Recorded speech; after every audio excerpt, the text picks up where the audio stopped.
கோயில் கும்பகோணத்துக்கு தெற்கே 5 கிலோமீட்டர் தொலைவில் பிள்ளையாருக்கு அருகே உள்ளது.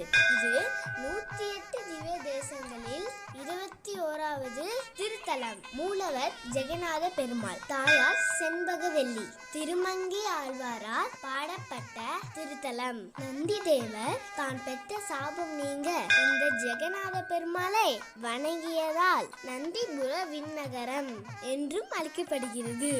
ஆகையால் குலத்தின் பெயர் நந்தி தீர்த்த புஷ்கரணி. கடுந்தவம் புரிந்த தாயாரை பார்ப்பதற்கு பெருமாள் இங்கு மேற்கு நோக்கி காட்சி அளிக்கிறார். இவ்விடத்தின் பழமையான பெயர் செம்பகாரண்யம். மன்னார்குடி முதல் நாதன் கோயில் வரை ஆடுகள் நிறைந்த பகுதி இது. மேலும் ஓர் சிறப்பு, காலமேக புலவர் பிறந்த இடம் இது. திருமண தடைகளும் தீரா நோய்களும் தீர்க்கும் இடம். இவர் தென்னாட்டு ஜெகநாதர் என்றும் அழைக்கப்படுகிறார்.